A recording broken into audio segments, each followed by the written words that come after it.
La rectora de la Universidad de Bogotá, Jorge Tadeo Lozano, Cecilia María Vélez White, el programa de diseño gráfico y la editorial UTADEO les dan la bienvenida al conversatorio La enseñanza y el aprendizaje en el diseño editorial y gráfico, a propósito del libro Desde el taller, 32 notas para la enseñanza y el aprendizaje del diseño gráfico. Esta noche nos acompañan María del Rosario Gutiérrez y Magdalena Monsalve, autoras del libro junto con Mariluz Restrepo, quien hoy no pudo estar acá. También nos acompañan Ana María Sánchez, egresada del programa de diseño gráfico de la Universidad de Bogotá, Jorge Tadeo Lozano, y fundadora del estudio Huevo Frito. Y finalmente, Daniel Lévano, egresado del programa de diseño gráfico de la Universidad de Bogotá, Jorge Tadeo Lozano, y destacado ilustrador. Sean todos bienvenidos.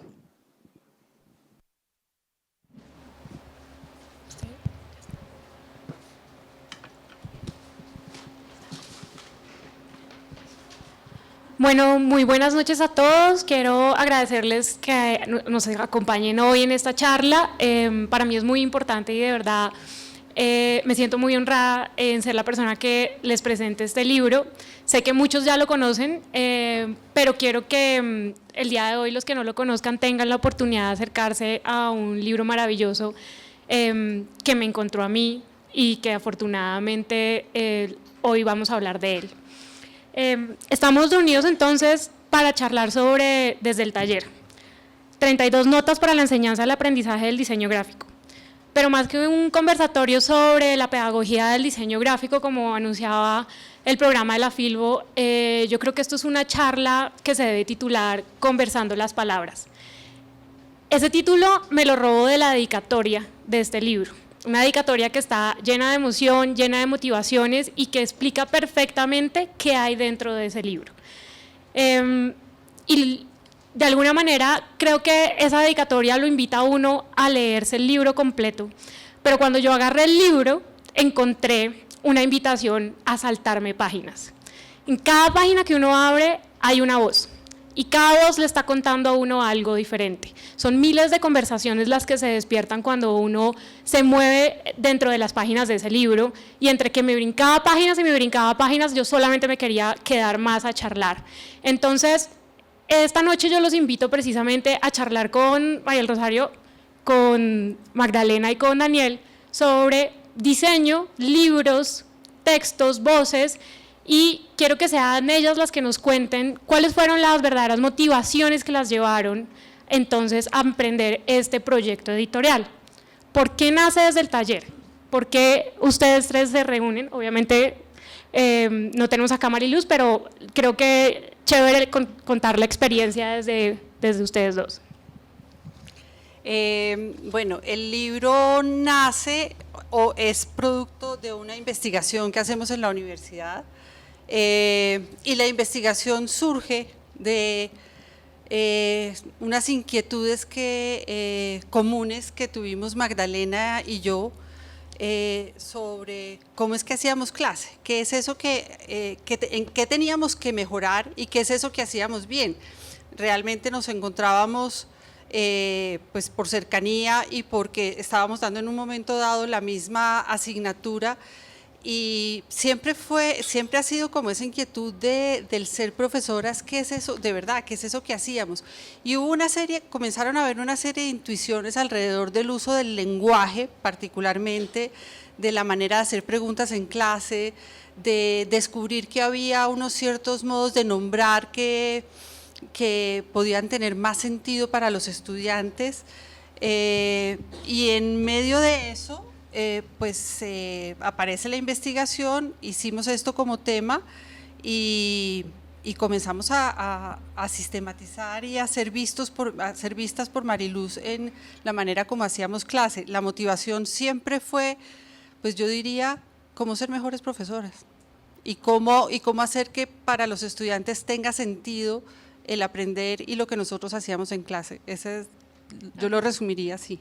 Sí, de acuerdo. Yo creo que también pues, Rosario había planteado una investigación en la Tadeo de notas de clase, de las clases de diseño tipográfico y composición. En principio fue composición gráfica. Entonces Rosario me invitó a la investigación y empezamos de alguna manera a reconocer las prácticas docentes de las dos. Entonces empezamos a asistir a las clases de cada una, a reconocer procesos, a reconocer maneras de dictar clase en taller específicamente. No eran clases solo, digamos, en donde se dictaban contenidos, y empezamos a reconocer que hacíamos cosas muy similares y también como muy disímiles, pero nos complementábamos bien. Entonces yo creo que fue una cosa muy orgánica también, o sea, se dio orgánicamente, y ahí empezó todo este camino, digamos. Bueno, a lo largo del libro, las autoras trazan una línea, digamos, que podemos seguir a partir de las definiciones. Si nosotros quisiéramos leer el libro solo, recorriendo las páginas a partir de esas definiciones, podríamos lograr de alguna manera tener una idea muy clara de cuál es el origen y la importancia del diseño gráfico. Pero esas definiciones no solamente definen la profesión, sino definen al diseñador. Algo que yo siento que la teoría del diseño nos estaba debiendo. El rol del diseñador dentro del diseño gráfico es algo que yo descubro en este libro y que de alguna manera me llena en los espacios en los que trabajo. Y yo quiero que hablemos entonces de la definición del diseñador y quiero que nos cuenten un poco esos roles de los que hablan, del diseñador como traductor, del diseñador como coautor o del diseñador como intérprete. Miren qué casualidad que está la página puesta ahí. Sí, nosotros encontramos, o digamos que en las conversaciones con los estudiantes, haciéndoles entender o procurando que ellos tengan una postura frente a su ser diseñador, descubrimos como estas tres palabras, la idea de un traductor que hace un traslado de modos, ¿sí? De modos, bien sea, pues un traductor eso es lo que hace, ¿cierto? Finalmente hace una traducción de modos, de códigos para que eso sea comprensible para otras personas. En el caso del diseño gráfico, pues se traduce a imágenes, se traduce a conceptos, se traduce a lenguajes visuales, pero se traduce porque hay una interpretación de un contexto, de un tema, y la interpretación se hace desde la propia realidad, o sea, cada cual interpreta lo que puede interpretar.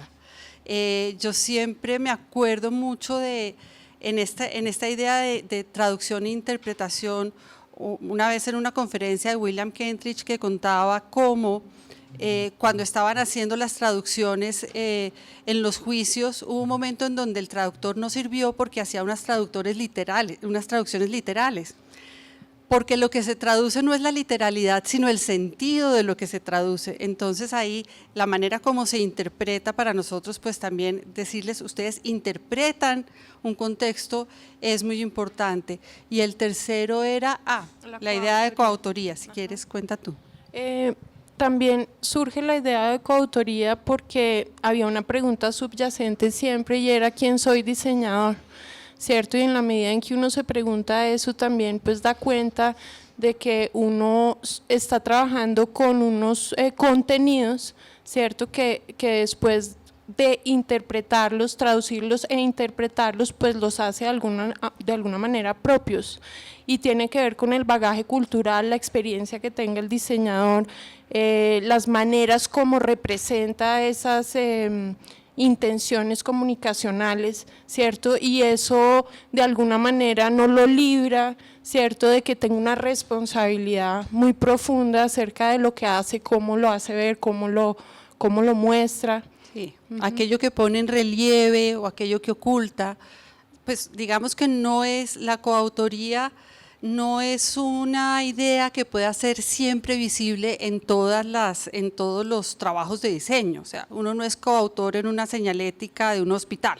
Quiero decir que ahí la significación es directa, pero hay otros casos en donde justamente la interpretación y el sentido desde lo que él entendió es lo que se pone en relieve.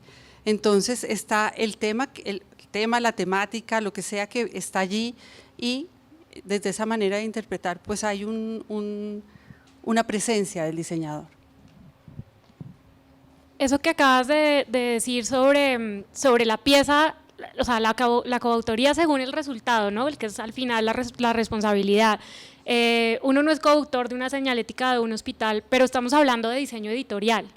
Entonces, me fascinaría que esto estuviera lleno de autores, ¿no? Porque para decirles que somos coautores de sus libros, pero creo que sí, de alguna manera nos vestimos de ese rol y nos decimos coautores de un libro, la responsabilidad sobre la pieza que se va a generar tiene un impacto muchísimo más grande.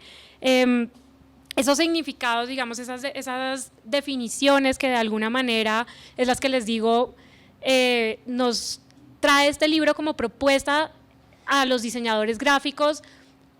O sea, yo en algún momento pensaba, esta es la copialina para todos los estudiantes, no sé cuántos estudiantes hay acá, pero a mí en los primeros 4 semestres me recibían todas las clases con la pregunta, ¿qué es el diseño? ¿Por qué es usted diseñador? Y resulta que este libro de pronto tiene esa pregunta que no se roban los primeros 3 que se sientan al frente en la clase. Y uno dice, ok, me estoy encontrando ya después de unos años de trabajo, me estoy encontrando en estas definiciones. Yo realmente estoy haciendo esto o no lo estoy haciendo. Y me parece chévere, digamos, poder arrancar y trazar línea, como dice el mismo libro, sobre las definiciones de la profesión como tal, antes de entrar a las definiciones del diseño a nivel práctico. Las citas o apartados de libros que traen entrecomillados que van a observar en las páginas del libro son otra de las maneras en que se puede leer este libro, ¿no? Y ahí sí que surgen voces que nos llevan a lugares, tiempos y espacios increíbles, porque la narrativa que trae el libro a través de las citas, o sea, trayendo invitados de honor al libro para de alguna manera contar eso que es diseñar, traducir, interpretar, son otras de las maneras en que ellas se encuentran para contarnos que el diseño es un trabajo en equipo también.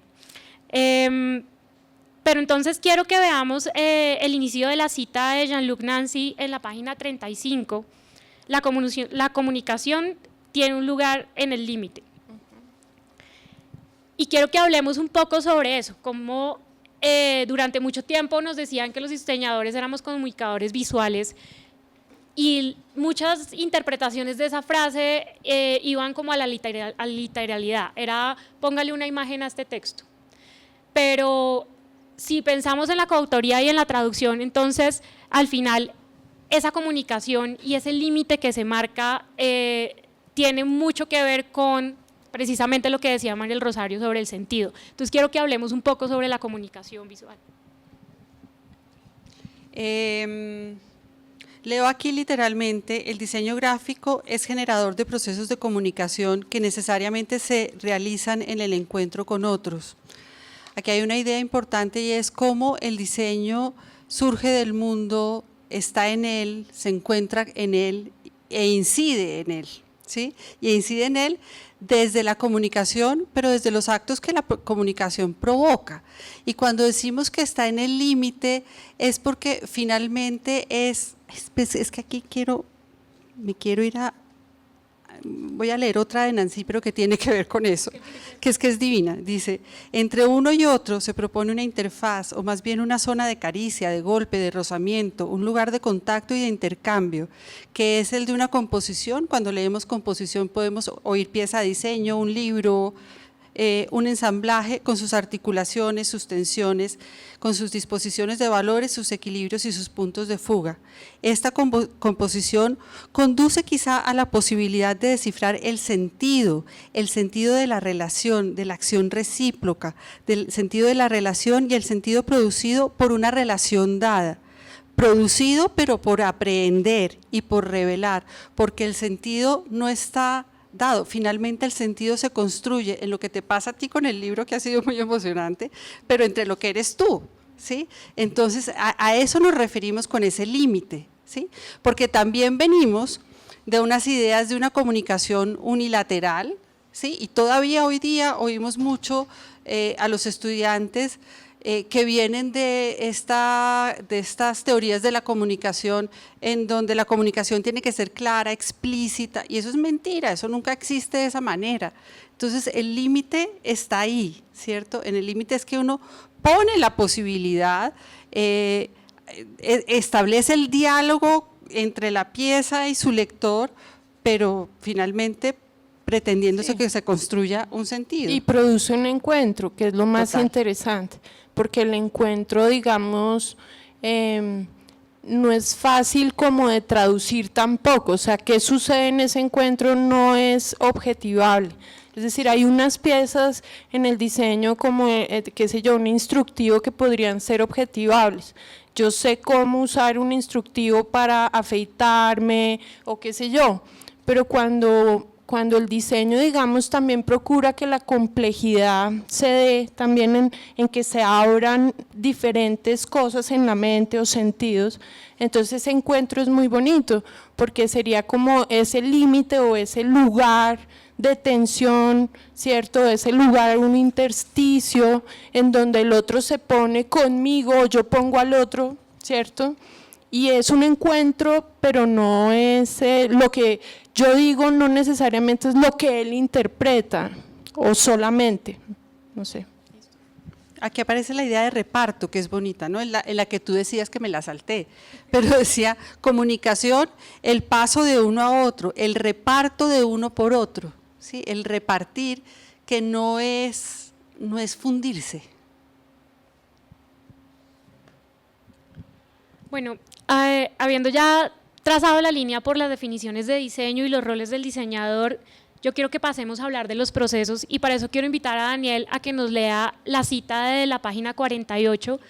Si quieres, regálanos la imagen de la página 48. Acá está. Y nos hables un poco sobre el proceso de construcción de esta hermosa página. Ah, sí. Bueno, antes de…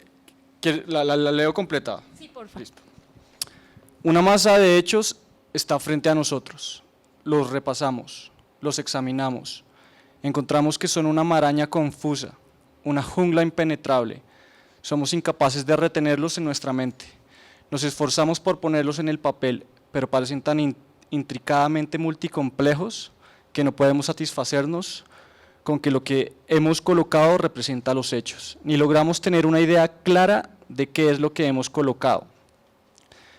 Pero repentinamente, mientras estudiamos minuciosamente lo que hemos digerido de los hechos y estamos intentando darles un orden, se nos ocurre que si asumiésemos algo como verdadero sin saber que lo sea, estos hechos se organizarían de manera iluminada. Eso es abducción. Es el proceso en el cual la mente repasa todos los hechos del caso, los absorbe, los digiere, duerme sobre ellos, los asimila, los sueña y finalmente es impulsada a entregarlos en una forma que si se les agrega algo, lo hace solo porque la adición sirve para hacer inteligible lo que sin ello es ininteligible. Bueno, muchas gracias. Yo quiero que nos cuentes cómo llegas a esta construcción. O sea, yo tengo 1000 cosas que decir sobre esta página, pero quiero que tú nos cuentes un poco el detrás de cámaras de esta doble página. Sí, gracias. De hecho, creo que es una coincidencia con lo que quería decir antes, y es, Ana al principio mencionó algo que a mí me conmovió y que creo que representa mucho el concepto de todo este libro. Ana dijo, encontré muchas voces en este libro, y literalmente cuando uno abre páginas aleatorias del libro, encuentra muchas voces visualmente. Entonces yo dije, ese concepto de voces, que luego va a estar relacionado con esta página, si uno hace una analogía un poco brusca, uno la puede relacionar con un estado de la mente, digamos, por decir algo, la esquizofrenia.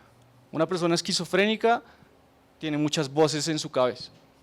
O llevémoslo más general, una persona simplemente loca, la concepción de locura, la concepción universal de locura. Tiene muchas voces adentro, seguramente esa persona dentro de su sistema mental tiene un hilo conductor ella misma, ella sabe de dónde salen estas voces, la conecta, tal vez sufre porque no se puede entender con el mundo, pero digamos que esa persona en sí se entiende de alguna manera a sí misma. El problema es de la locura que no tiene comunicación con su exterior, con su mundo de afuera.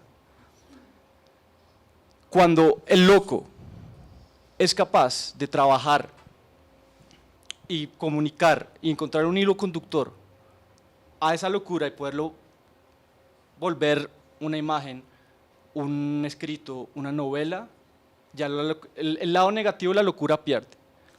Y se me hace que este libro es un poco eso, son muchas voces y mi trabajo era encontrarle un hilo conductor que desde que yo conocí a este par de personajes, profesoras que admiro mucho, como que ya hay una inteligibilidad a priori, como que ya sabíamos que estábamos un poquito locos, pero que había una comunicación.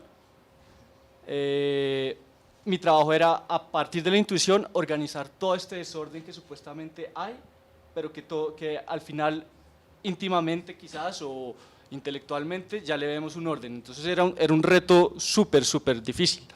Entonces esta cita precisamente yo creo que es eso, es una maraña confusa. ¿Y cómo se le da alguna especie de comunicación? A través de ritmo, a través de también sin perder el desorden, porque esto es desorden al mismo tiempo, esto pierde legibilidad, pero gana pues atracción, gana estética. Entonces es como un tire y jale entre la locura y la cordura, que se me hace que siempre debe estar en el diseño gráfico y en cualquier arte comunicativa. Y por eso para mí era, pues, desde que Rosario y Magdalena me dijeron, vamos a publicar un libro o estamos haciendo una investigación y queremos que tú nos ayudes, yo dije, de una.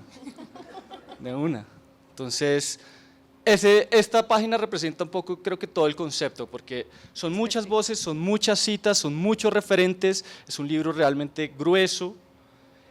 Y si se han podido dar cuenta, la conversación que ya pues que inicialmente han tenido acá es un poco abstracta y es un poco también disruptiva con esos estigmas que tenemos del diseño gráfico. Digamos, contando desde mi experiencia cuando yo entré a estudiar diseño gráfico, solo como al tercer o cuarto semestre, cuando vi semiología, lingüística, cuando tuve taller con Rosario, que vi que era una persona que se preguntaba, que era como tenía una filosofía íncita en ella. Yo decía, y todo esto que estaban hablando del sentido, sin sentido, solo esta cita, o sea, solo la cita que acabo de leer es como un montón de abstracciones que toca procesar. O sea, y porque, o sea, esto es filosofía pura, vine a estudiar filosofía pura y yo pensé que iba a hacer dibujitos. Y me he dado cuenta también con el tiempo que ciertas personas que se meten mucho en el diseño gráfico y se meten como, creo que genuinamente, no, tienen una especie de filosofía dentro de ellos, tienen una cuestión, porque es que el diseño gráfico es lo que estaban diciendo todos ustedes, es traducciones, es analizar el sentido del mundo, y eso ya es demasiado profundo. Entonces, pues yo creo que este libro es un poco encontrarle el hilo conductor a todas esas voces y muy provechoso, como por ejemplo Ana, que le vio ese mapa conceptual y vio como como esas marañas y pudo hilarlo y sorprendió mucho, pues yo creo que ni Rosario tenía pensado entonces encontrar personas por ahí que entiendan y descifren, pero no solo, eso también es otra cosa, digamos. Este libro, yo digo que es para todos y también para personas que se metan en él, o sea, no quiere decir como un reto, tú sí lo entendiste o no, como no es un reto intelectual, simplemente es abrir cualquier página y leer cualquier cita y ver una página que esté diseñada y disfrutarlo visualmente. Yo creo que ya es completar el libro de alguna manera. Eso que dices acerca de la abstracción es precisamente lo que esperaba escuchar, porque creo que alguien que logra construir una doble página como la que acabamos de ver realmente se comió ese texto, lo digirió, se fue por sus venas, llegó a su cerebro y pasó toda esa cordura, locura, ¿no? En un caos con orden que es esa página. Y eso que acaba de contar él como experiencia personal es exactamente la introducción que necesitaba para preguntarles a ellas dos, ¿cómo enseñas a abstraer? ¿Cómo sensibilizas a un estudiante o a cualquier ser humano para que llegue a las conclusiones que necesita y a los puntos en su cerebro para construir una retícula tipográfica como esta? O sea, creo que cuando les decía ya entremos en los procesos es, cuéntenme cómo se meten en la cabeza de los estudiantes para lograr abstraer, cómo enseñas a abstraer. Eso es uno de los grandes retos que tiene la pedagogía del diseño gráfico y también es uno de los grandes retos de la vida del diseñador, es cómo llegamos a esa sensibilidad.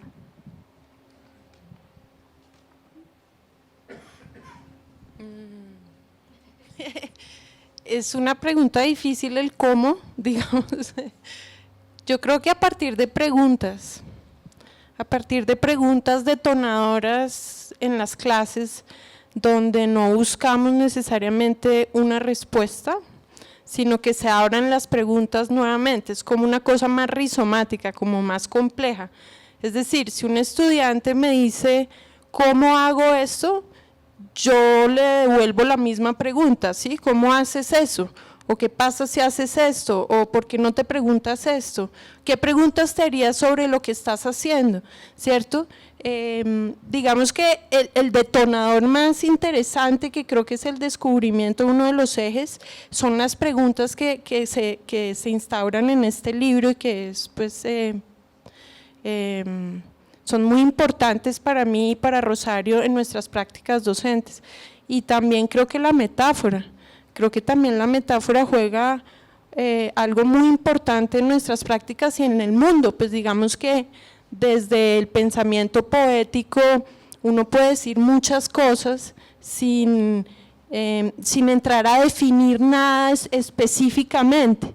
Entonces yo creo que la búsqueda de imagen, la búsqueda de poder traducir lo que estoy pensando, tienen que ver como con esos dos modos o maneras. No sé si contesto la pregunta o si empecé por ahí bien.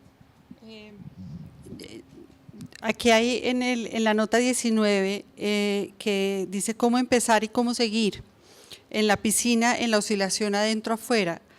Una de las cosas en las que, es que me acuerdo, aún antes de empezar a escribir el libro, en algún ejercicio, en un ejercicio que después mostramos, decíamos, ¿cómo hacer para que el estudiante se conecte con el tema? Es que yo creo que esto pasa por sentir, ¿sí? Porque realmente haya una inmersión genuina con aquello de lo cual vamos a hablar. Aquello que vamos a traducir. Entonces, aquí dice, meterse en el tema estudiándolo, pensándolo, imaginándolo, sintiéndolo, revisándolo, acudiendo a los propios recuerdos, a las colecciones, a los repertorios culturales, indagando sus cualidades, sus características y condiciones. Yo creo que poder llegar a esos niveles de abstracción, a simbolizar, a llegar a la esencia de las cosas, tiene que ver con sentirlas, ¿sí? Y ahí está el gran desafío, o sea, yo sí creo que ahí está el gran desafío que todavía hoy día sigue estando vigente. Ahí están mis estudiantes y ayer en clase, a partir de un ejercicio, de un proyecto que tenemos muy lindo que va a ser con voces de víctimas, comenzaron a hacer unas preguntas operativas, ¿sí? ¿Será que puedo entrevistar a fulano? La pregunta era, tengo que subrayar el libro, y yo les decía, ¿qué se están preguntando? O sea, que realmente estas preguntas, ¿para qué son? Hasta que al fin una niña dijo, ¿cómo me conecto con el tema? Esa es la pregunta, y de esa pregunta te van a salir muchas preguntas, ¿sí? Para poder después llegar a un resultado que realmente sea, que tenga sentido para el estudiante, para la persona, para el contexto en el que el encargo tiene y para nosotras, para poder usar esos pretextos como modos de enseñanza de lo que pues de lo que tenemos que enseñar. Una de las cosas que yo considero que es muy difícil de enseñar diseño gráfico es que a la vez que uno está enseñando una serie de saberes, llamémoslos operativos o llamémoslos herramientas, está enseñando a pensar sobre el diseño gráfico, sobre las implicaciones del diseño gráfico. Yo no puedo enseñar tipografía fuera del contexto de la lectura, ¿sí? Y no puedo enseñar el contexto de la lectura sin saber qué estoy leyendo, para qué estoy leyendo y qué quiero que pase. Pero poner el pensamiento en todas esas dimensiones a veces es difícil. Y me vuelvo a la primera pregunta, ¿sí? ¿Por qué surge esto? Porque también hubo un momento de una reflexión en donde decíamos, no podemos seguir pensando el diseño gráfico a través de las piezas que el diseño gráfico hace, ¿sí? Que hacer diseño gráfico sea hacer afiches, que hacer diseño gráfico sea hacer marcas. Sin duda hacemos diseños y marcas, pero tiene otro valor muy distinto pensar cómo las marcas generan reconocimiento y fidelidad, cómo el libro facilita la comprensión de una lectura, cómo una imagen me puede transformar una visión de un mundo, y ahí es donde queríamos estar. Entonces, digamos que ese tal vez fue uno de los horizontes del trabajo. Sí, creo que todavía aún en las prácticas pedagógicas o cuando estamos dictando clase, yo particularmente siento que hay una ansiedad muy grande de poder formalizar. Siempre la primera pregunta es ¿qué debo hacer, profe? O sí, ¿cuál es el instructivo? Yo necesito, vamos a hacer afiches o vamos a hacer qué pieza, y ahí es cuando yo creo que se desplaza esa pregunta y entonces más bien nosotros no hacemos piezas, también hacemos piezas, pero no es el sentido que estamos buscando. Entonces sí creo que tiene que ver con lo conceptual también del diseño. Digamos, esto que me están diciendo, no quiero desviarme del tema, pero ¿qué hacer con una juventud que no lee? O sea, el reto de, voy a enseñar a diseñar desde la lectura, y vamos a enseñar a hacer libros o textos desde contenidos editoriales o desde contenidos literarios. ¿Qué hacer con el que no lee? No, pues es que bueno. Yo diría, aunque suene tonto, mostrarle el valor de leer. Quiero decir, cómo la lectura transforma sus posibilidades de hacer. Es un gran desafío y pues allí tengo todo un montón de niños que se tienen que leer un libro para poder incidir sobre él, pero yo creo que ellos mismos están encontrando el valor de la inmersión, bien sea a través de la lectura. Yo no sé si no leen lo que nosotros quisiéramos que lean, pero leen, ellos leen por ahí y leen bastante y leen mucho aquí, pero conversaciones. Pero en estos días también teníamos una conversación pues con colegas que están aquí sobre cómo lograr que lean, por ejemplo, pues los libros que uno les deja para leer, que no son las temáticas. Decíamos, pues traigámoslos a la conversación en clase, o sea, finalmente cómo desde algunas estrategias hacemos que estos libros de teoría o los libros instructivos, concretamente los de tipografía que se tienen que leer ahorita, pues digamos que sabemos que la información está allá, yo no me voy a gastar todo el tiempo en clase dándola, pero se las pregunto y las vuelvo activa. O sea, digamos que todavía no nos lo hemos inventado, eso todavía no está resuelto del todo, además porque responde a otra serie de premuras y de necesidad de tener las cosas resueltas con mucha inmediatez, que yo creo que es un tema de la juventud de hoy día, pero pues ahí sí nos metemos a nadar en otro tema. Vale, volvamos entonces, digamos, a donde realmente queremos llegar, que es, yo creo que si esto fuera una novela y tuviéramos que decir que el punto cumbre de esta historia, el nudo de la historia en el libro, es lo que acaban de hablar Magdalena y Rosario sobre el tema de las preguntas. Se empiezan a hacer preguntas. Este libro es un gran repositorio, o sea, esto es oro puro, ¿no? O sea, si uno pudiera de alguna manera, y en esto voy a sacar mi diseñador arrogante, cambiarle el título a ese libro y ponerle desde el taller las preguntas que usted necesita para salir del blackout, esto sería un bestseller de feria, porque el repositorio de preguntas retóricas que tiene el libro son miles, o sea, cada página que abres hay una pregunta que te confronta, una pregunta que te lleva de pronto a otros lugares, una pregunta que dices, yo no me había preguntado esto, devolvámonos 3 páginas atrás. Entonces, siento que el libro tiene una riqueza en ese sentido, que obviamente es un libro para la pedagogía del diseño, pero es un libro para el diseño. Yo me imagino, no sé, salas de redacción haciéndose esas preguntas. Yo me imagino agencias de publicidad, directores creativos tirando línea, haciendo esas preguntas. Yo me imagino el ilustrador sentado en su estudio, en su taller, de alguna manera, enfrente de esa página en blanco, ese lienzo, ese layout en blanco, haciéndose esas preguntas. O sea, yo creo que el tesoro más grande que tiene son esas preguntas, y creo que nada de lo que ellas están contando se vuelve concreto y se vuelve real. O sea, es posible creer que ellas logran mover la sensibilidad de alguien hasta el punto de lograr abstraer, si no fuera porque tienen detrás esas preguntas. Entonces, de alguna manera quiero que nos cuenten, que yo sé que es muy difícil porque al final ha sido un proceso que ustedes han ido y vuelto, un poco hablar sobre el arte de preguntar.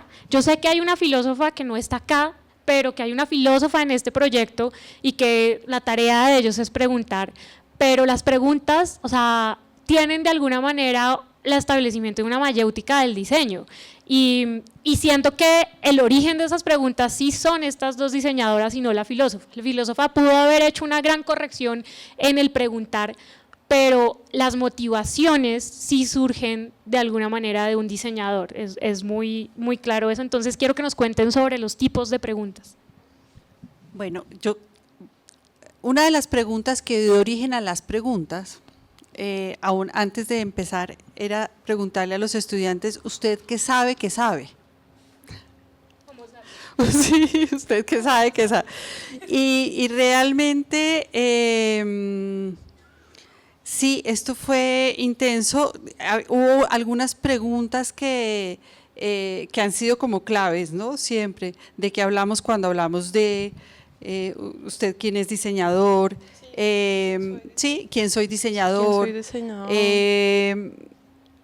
Bueno, y el para qué. Siempre una de las preguntas claves que nos habría como posibilidades es para qué, pero digamos que pues la fundamentación de la de la nota sobre preguntas, ahí toda la fundamentación que hizo Mariluz pues es excelente, pero ese chorrero de preguntas, le contaba a Ana ahorita antes de empezar que sacamos la caja de la investigación, la caja de los recuerdos, y comenzamos a ver qué era lo que habíamos hecho, porque aquí me parece importante anotar que muchas de las preguntas que están aquí no solo son preguntas nuestras, son preguntas que recogimos de la experiencia con los estudiantes, porque siempre al finalizar las clases, sobre todo mientras hacíamos la investigación, nosotros sistematizábamos lo que estábamos haciendo y les pedíamos a ellos que tradujeran el ejercicio de clase en preguntas. Entonces esta es la sumatoria de lo que nosotros hacíamos más lo que han hecho los estudiantes con nosotras. Magdalena, tú, no sé si… ¿Puedo decir algo? Dale. Sobre aquello de las preguntas. Sí, pues este libro tiene toda una sección dedicada a las preguntas, pero saliéndome del libro en particular y haciéndole hincapié a lo que Ana dijo sobre pues, cambiar el título y quitarle diseño gráfico y llevarlo a proyectarlo a la vida en general, me pregunto y siempre me he preguntado ¿cuál es el rol de la pregunta en la humanidad, en la sociedad? O de hecho no, de hecho en el universo. El rol de la pregunta en el universo. Hay una frase de Carl Sagan que es clásica, pero creo que no tiene que ser importante porque le dijo él, porque creo que todo el mundo ha estado con ella, y es la situación en donde los niños chiquitos le preguntan a los grandes todo. ¿Por qué vas a ir a trabajar, papá? Porque tengo que traer la comida para que ustedes... ¿Y por qué? Para que ustedes se sientan... ¿Y por qué? ¿Y por qué? Y hay un momento de esos tres porqués que siguen que el papá se pone bravo y dice, porque sí, porque no sabe contestar. Ya no sabe por qué el cielo es azul, porque no se sabe. Entonces Carl Sagan decía que eso era una falta, pues, de conocimiento científico, y que en sí la pregunta genera conocimiento, genera asombro, y nosotros, nuestra sociedad, la pregunta es un ladrillo, que nos pregunten. Ahorita salió una que básicamente creo que todos los profesores en primera clase hacen, y es ¿por qué por qué estudió lo que está estudiando?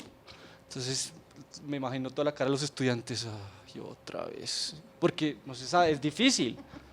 Y como dijo Ana, esta sección de preguntas es confrontar, las preguntas en sí son pesadas, uno no quiere contestarlas porque es difícil contestarlas, porque una pregunta genera más preguntas, pero entonces, más allá de lo difícil y lo complicado y lo tedioso que suele ser una pregunta, el rol, como yo lo veo y por cómo individual, desde mi opinión veo la importancia de la pregunta en el universo, es que hay que genera asombro. La pregunta es curiosidad, simplemente es curiosidad, y la curiosidad es lo único, es como la base que tenemos de relación con el mundo.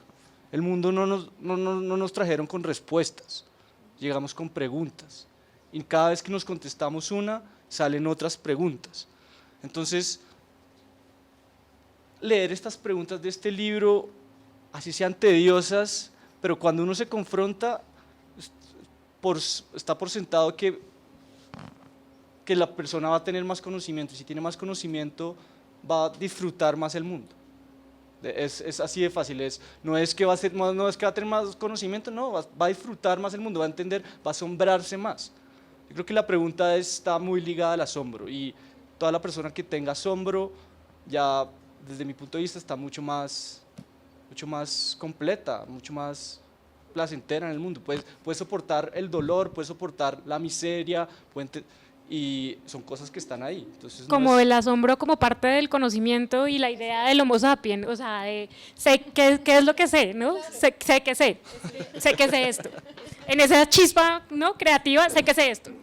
Ahí iba a decir que finalmente también tiene que ver con la concepción que tenemos de aprendizaje, ¿cierto? Porque el aprendizaje es moverse del sitio en el que uno está para poder integrar otras miradas, moverse de ese sitio para crecer, desde el asombro, desde la curiosidad, desde todo lo que la pregunta genera, es apropiarse del mundo, que eso es incesante, eso no para, ¿no? Y digamos que también el asombro es un poco, hablando de los detonadores, ¿no?, de las preguntas como detonador, generar ese músculo del pensamiento metafórico, ¿no? Yo, la verdad, quisiera hacer énfasis en que cuando aprendí o cuando estudié diseño gráfico, la metáfora llegó a mí en un momento en donde se enseñaba desde la semiología, donde los ejemplos eran la lírica, la poesía, y a mí esa vaina no me interpelaba. O sea, a mí me ponían a leer a Quevedo y yo entendía la belleza literaria, pero no entendía eso va a mí qué, ¿no? Entonces un poco también el hecho de que para mí en ese momento la expresión era metáfora visual, y en alguna conversación Rosario me dijo, la metáfora ya es visual, ¿no? Y los ejemplos puntuales de metáfora que trae el libro, que son 3, que yo les hice esa pregunta, digamos, antes de esta charla, no es un libro lleno de ejemplos de metáfora, hay 3. Y los 3 ejemplos son, y no les voy a contar el final de esta película porque si no, son escogidos de una manera muy responsable y muy meticulosa, con lo que yo creo que la mano de Mariluz estuvo ahí presente. Pero sí quiero que hablemos un poco de eso, de la apropiación de la metáfora para el diseñador. O sea, dejar de pensar que esto es una cosa lingüística, dejar de pensar que tiene que tener un apellido que es el visual y empezar a hacer esa entidad que le pertenece al diseñador.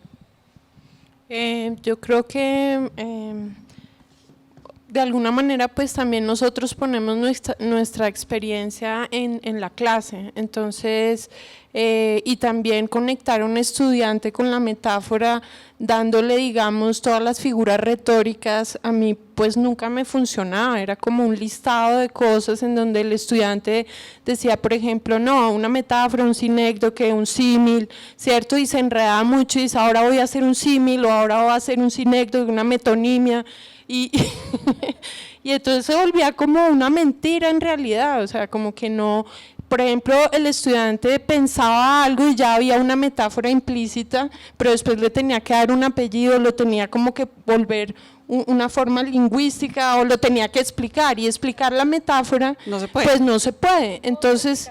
Exacto, es explicar el chiste que no entendió el otro, que sí, porque se desprendió el sentido y pues lo cogió tarde, y después hay que explicarle el chiste, pero uno pues no sabe cómo, ya no hay risas, exacto. Entonces a mí me parecía muy interesante hay veces entrar como sin que eso se dijera que era metáfora, entonces Sí, no, por ejemplo… no es desde la teoría. No, entonces, por ejemplo, yo me acuerdo mucho de unas clases en donde yo le decía, bueno, hagamos un ejercicio mental en donde, por ejemplo, usted le va a explicar a un austriaco, ¿cierto?, qué es dar papaya.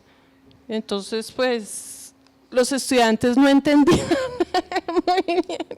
Y fue una delicia cuando Mariluz Sí. nos dijo, un poco también reforzando eso, que es que la metáfora es la figura de figuras, que frescas, que no había más, que había que entender cuál era el sentido de la metáfora, el pensamiento metafórico, el valor para acercarse a los estudiantes, pues porque ahí hay un tema de cercanía, y otro para usarlo como el modo privilegiado de imaginar mundos posibles, ¿sí? Y en relación con lo visual. Y que también salirse de la literalidad es lo más lindo que hay también. O sea, hablar, por ejemplo, nosotros también en el libro lo que hacemos con algunos ejercicios es nombrarlos metafóricamente. Entonces, por ejemplo, el ADN de la letra… Sí, antes se llamaba historia de la tipografía. No, el ADN de la letra genera otra idea de lo que hay ahí, ¿no? Otra conexión, abre otra mirada. Ajá. Y también, por ejemplo, crear imagen, nos parecía muy interesante. Uno cómo crea imagen si no es desde el lugar de imaginear. Es decir, uno todo el tiempo está pensando en imágenes. Es decir, el recuerdo se instaura desde una cantidad de imágenes. Entonces, después eso, ¿cómo se traduce en formas o grafías? ¿Cierto? Entonces, yo creo que fue intuitivo de alguna manera, y que luego también Mariluz con este trabajo nos lo puso como algo que era muy importante y que nosotros tal vez pues no lo habíamos reconocido en esa magnitud. Hay una reflexión que yo quiero traer a manera de pregunta, y es esa pregunta a la que Iván Duque contestaría como hay un poco de sesgo en tu pregunta, ¿no? Y es precisamente algo que para mí se ha convertido en una conversación con muchos de mis colegas afuera, y es, ¿hay que estudiar diseño gráfico para diseñar? ¿Hay que estudiar diseño gráfico para enseñar diseño gráfico? Pues yo diría que sí. Yo también diría que sí, sobre todo si entendiéramos el diseño gráfico como la habilidad de tener unas herramientas para formalizar. No, todo el mundo las tiene. Pero si entendemos el diseño gráfico como una opción para transformar la realidad, en donde uno tiene que entenderla, en donde uno se tiene que meter desde unos modos de entender, porque no son unas metodologías, ¿sí? No. Yo lo primero que les dije a Rosario y a Magdalena cuando hablamos del libro fue: gracias por censurar la palabra metodología del libro. No hay en ninguna página esa palabra. Y allá afuera solo hablan de metodologías como listas de chequeo. Entonces, ahí es en donde les cree uno, ¿no?, que esto es realmente algo conceptual. Claro, entonces hay unos modos de entender y de pensar, ahí sí es cierto, como el pensamiento proyectual, que es lo que dicen las teorías, en donde yo creo que sí, la formación es importante, la formación de ser diseñadores gráficos. De hecho, nosotros hoy tenemos un nuevo plan, un nuevo programa en la universidad que tiene, yo diría que tiene que ver mucho con las conversaciones que hemos tenido con Francisco, que está acá, con los profesores, sobre estas cosas que nos inquietaban, porque venimos de una escuela o venimos, digamos, de unas maneras de entender el diseño muy desde lo formal, pero yo sí creo que enfrentar hoy día a los estudiantes a que ellos puedan configurar sus propios proyectos, darles esas herramientas para saber en dónde el diseño incide en el mundo y que ellos tienen una oportunidad de hacer, yo sí creo que eso lo estamos formando a través de estas preguntas y de estos modos. Y yo creo que, digamos, que uno podría ser como antipático diciendo que hay que estudiar diseño, porque también encontramos que, por ejemplo, hay muchos arquitectos que hacen diseño y son grandes diseñadores, artistas que hacen diseño. Digamos que no quisiera ser como despectiva en ese sentido, pero hay una cosa con el diseñador y el oficio del diseño, y es cómo educa la mirada. Es decir, nuestra herramienta en realidad es la mirada, ¿cierto? Entonces, de alguna manera, eso se instaura o eso se aprende, ¿cierto? Cuando uno reconoce las estructuras mentales que posibilita el diseño mismo. Entonces, yo sí creo que es diferente hablar con un artista de diseño, un arquitecto de diseño, que con un diseñador. Y tenemos territorios que no son, por ahí está Nacho. ¿Dónde está Nacho? Por ahí está Nacho. Tenemos territorios como particularmente el de la tipografía, por ejemplo, en donde la mirada de la tipografía, la comprensión de sus formas, pues es una cosa que se hace en la carrera de diseño gráfico, eso no lo hace nadie más. La articulación con la imagen, todo el conocimiento de los procesos editoriales y de lo que implican los procesos editoriales. Es decir, yo sí creo que estamos hablando de un diseñador gráfico que tiene una amplia gama de escenarios de acción, ¿sí?, que se aprenden. Bueno, lamentablemente no nos queda mucho tiempo, así que quiero que pasemos a ver uno de los trabajos que trae el libro, que ojalá sea el de Daniel, que es como, soy fan enamorada del bambuco, Okay. y que nos cuente un poco entre los tres. Ahí también hay una niñita que está sentada como así, que tiene varios trabajos aquí que son impecables. Ah, bueno.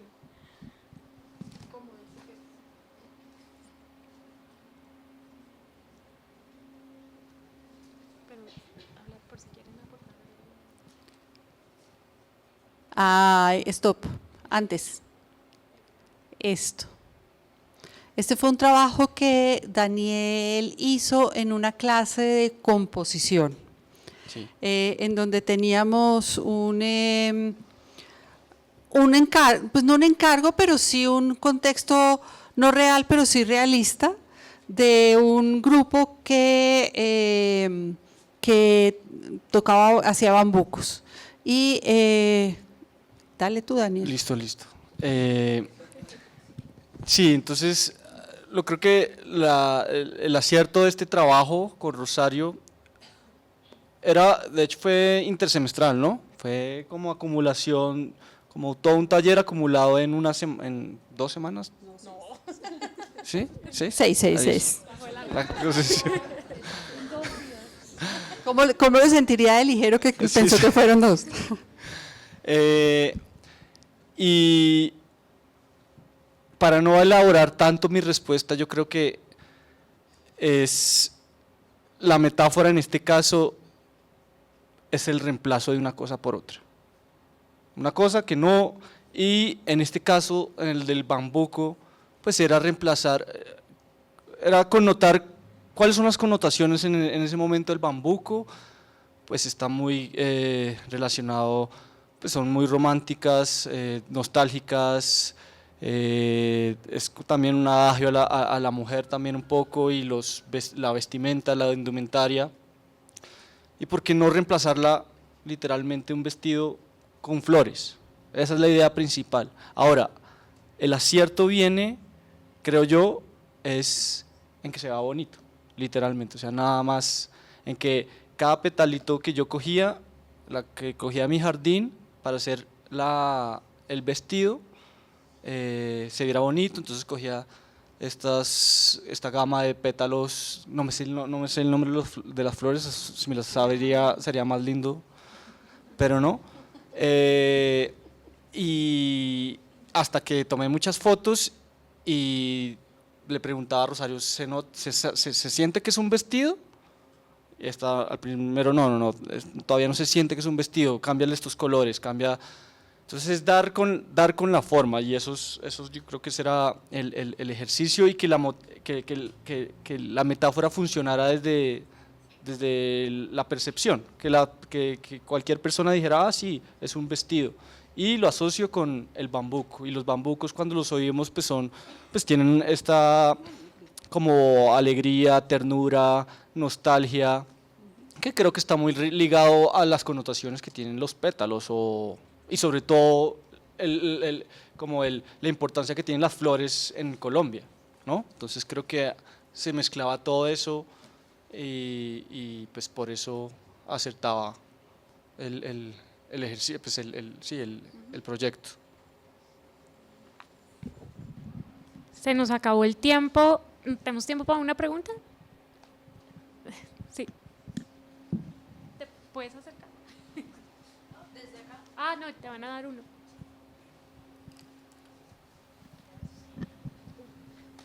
Bueno, muchas gracias. Estoy feliz de estar acá. No soy diseñadora, pero trabajé muchos años con libros de fotografía en París, y esa fue mi escuela. Yo aprendí a leer imágenes viendo libros. Entonces, mi pregunta es más bien, ¿por qué hablaron de traducción y todavía no han mencionado al dibujante de signos? Yo pienso que el diseñador gráfico es una persona que trabaja con signos. Es como cuando yo me acerco a una cueva antigua y veo unos dibujos y no los entiendo, pues ya estoy en parte tratando de ser diseñador.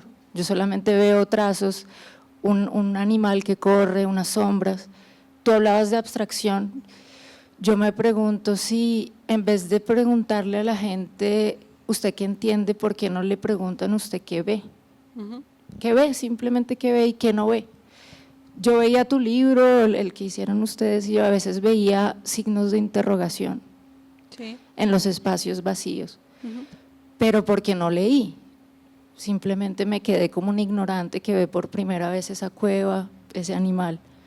También es bueno ignorar, yo pienso, para el diseñador el contenido, Sí. para el que lee, digamos. De hecho, en las clases, justamente en las clases de tipografía, yo animo a los estudiantes a que jueguen al ruso, ¿sí? Para que no se queden leyendo lo que saben que leen, sino qué es lo que la forma les dice que es, cómo la forma les informa.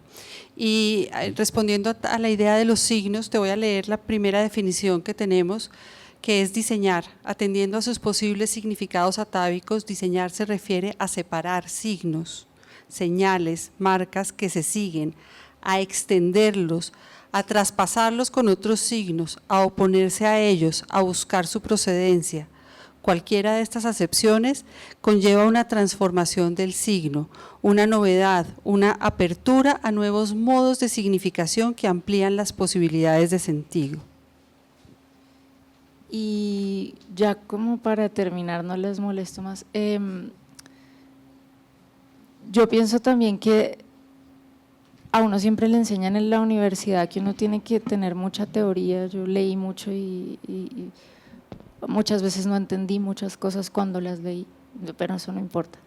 Y justamente viendo libros de fotografía, aprendí que muchas veces uno logra entender el sentido de un libro cuando pasa 2, 3 veces por él, empieza a entender la secuencia, empieza a oír las voces que hay detrás de las letras, empieza a abstraer, entre más lee, entre más se acostumbra, más va ignorando ciertas capas, digamos, de comprensión y llega al sentido. Entonces, no sé si de pronto es bueno hacer una especie de ejercicio de óptica, ¿no? Yo veía algunas cajas de texto de ustedes donde hay una letra grande y otras más chiquitas y yo me sentía en el médico, ¿no? Tratando de ver qué era esa letra y tal. Ejercicios de óptica, usted qué ve y qué no ve, ¿no? Y también es bueno el silencio, también es bueno no diseñar mucho, no sobrediseñar, porque yo que veo libros de fotografía a veces digo, bueno, el diseñador puso su firma grandota, se nota que está ahí. Cuando uno habla de traducción, a veces el traductor se esconde. Entonces, ¿por qué siempre diseñar tiene que ser como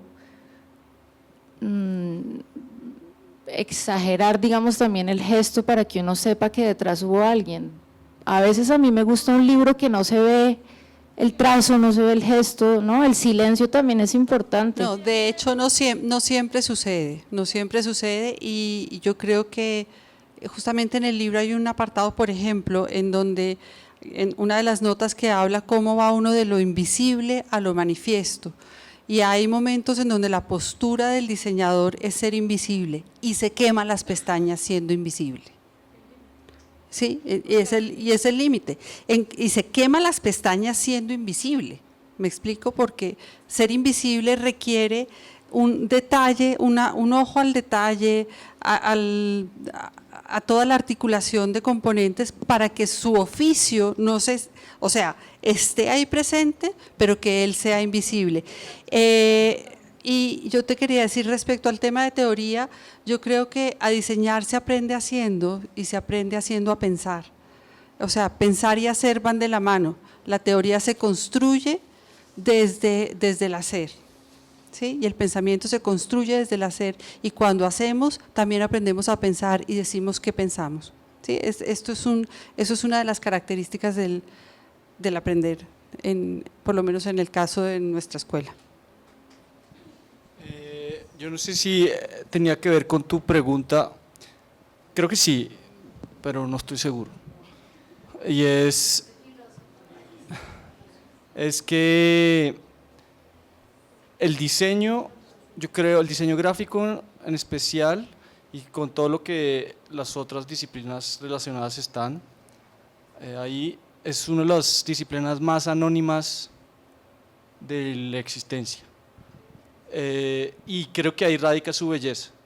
Y cuando digo anónimas, también silenciosas, y es que el acierto de un diseñador, poniéndolo en palabras simples, es cuando simplemente alguien coge un menú y lee el plato y lo pide, y no se pone a pensar, uy, qué letra tan linda el de este diseñador.